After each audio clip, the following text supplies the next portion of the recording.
Привет, друзья! Сегодня в Германии день острых заявлений и неожиданных поворотов. В правящей партии Христианско-демократический союз ХДС усиливается внутреннее разногласие. Группа членов под названием Компас Митте публично выразила несогласие с курсом канцлера Фридриха Мерца. Они неожиданно критикуют руководство за отклонение от центристского курса и отмечают, что партия рискует утратить доверие избирателей. Но этим новости не ограничиваются. В Словакии принимают закон, который вызвал активные обсуждения. В Европе скорость движения на тротуарах теперь ограничена, и не сразу было ясно, кого именно это касается. Параллельно в Берлине все громче звучат вопросы не только к ХДС, но и ко всему правительству. В коалиции заметно усиливаются разногласия, а союзники канцлера из партий ХСС и СДПГ выступают за необходимость перемен. А в экономике Германии новые предупреждающие сигналы. Компания Puma объявила о плановом сокращении персонала после снижения прибыли почти на 9%.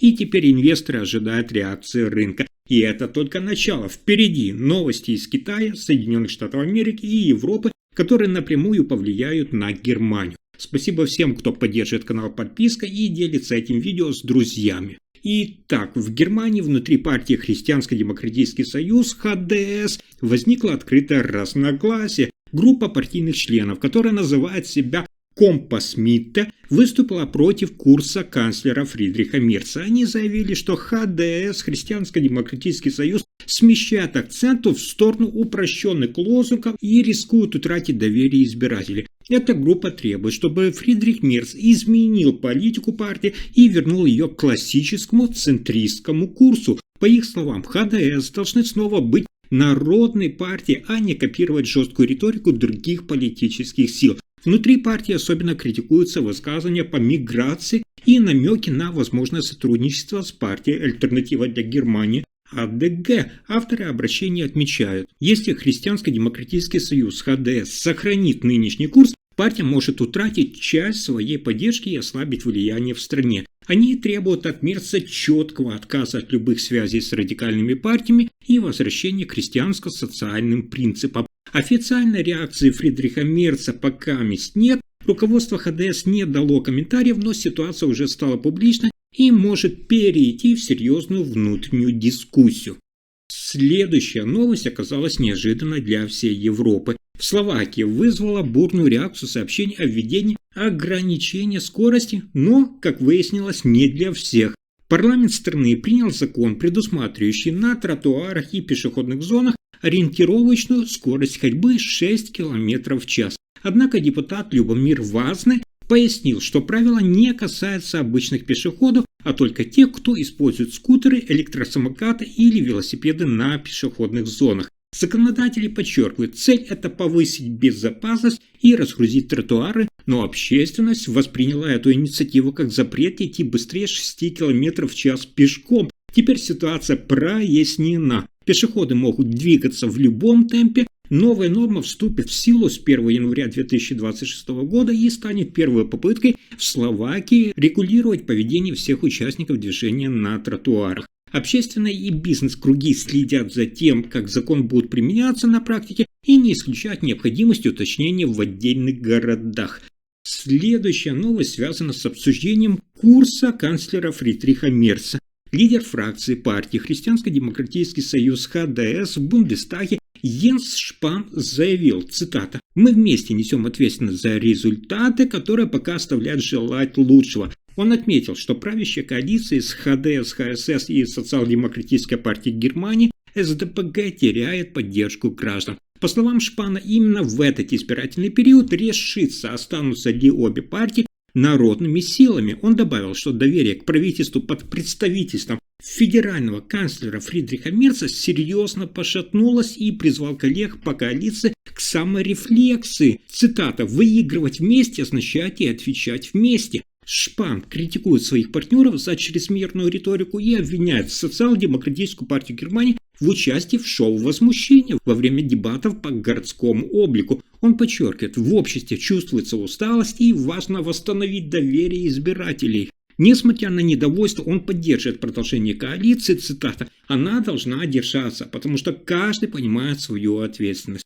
Этот внутренний сигнал со стороны ХДС – редкий пример открытого обсуждения разногласий внутри партии. Он отражает ту тревогу в федеральной конструкции правящей коалиции и ставит ее под влияние. Либо партиям удастся начать рост, либо они могут утратить позиции в политическом ландшафте Германии.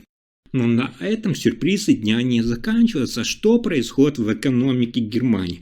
Компания Puma сообщила о снижении финансовых показателей и планах оптимизировать, внимание, до 900 административных должностей до конца 2026 года. Входя в эту программу, Puma реагирует на результаты первых 9 месяцев. Выручка упала на 8,5%, достигнув 5,973 миллиарда евро, а чистый убыток составил около 257 миллионов евро. Новый генеральный директор Puma Артур Хёльд, ранее работавший, кстати, в Adidas, планирует сосредоточить бизнес именно на ключевых направлениях, таких как футбол, бег, тренировки и спортивная мода. При этом Puma намерена усилить продажи в собственных магазинах и через интернет и уменьшить зависимость от крупных сетей ритейлеров.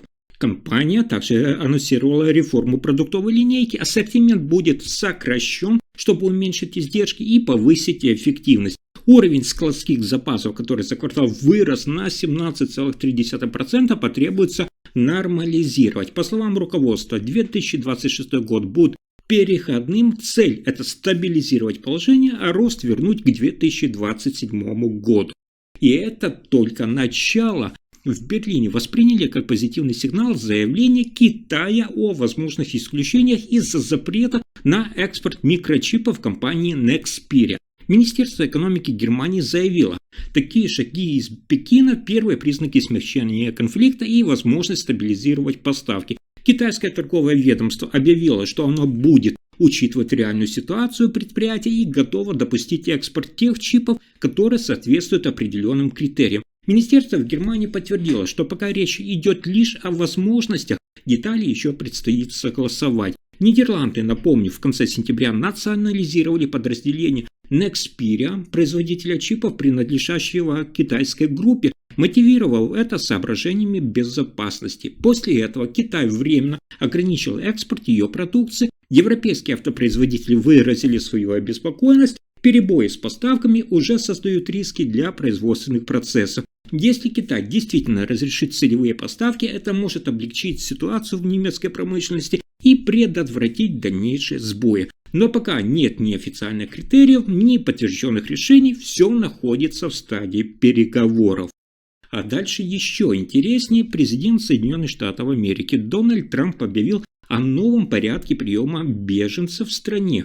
Теперь, внимание, ежегодно Америка будет принимать не более 7,5 тысяч человек. Это самый низкий показатель в истории Соединенных Штатов Америки. Ранее, напомню, лимит был установлен на уровне 125 тысяч человек при администрации Байдена. Решение получило замечание со стороны правозащитников и международных организаций. Они отмечают, что такие меры могут ограничить возможности людей, ищущих защиту в Соединенных Штатах Америки. Трамп объяснил свое решение необходимостью контроля за миграционными потоками и утверждает, что оно направлено на защиту национальной безопасности и экономических интересов страны. Эксперты считают, что новая политика может стать предметом дискуссий внутри Соединенных Штатов Америки и на международном уровне, а также повлиять на обсуждение миграционных и гуманитарных вопросов. Если информация оказалась полезной, ставьте лайк, подписывайтесь на канал и делитесь видео. Спасибо за просмотр.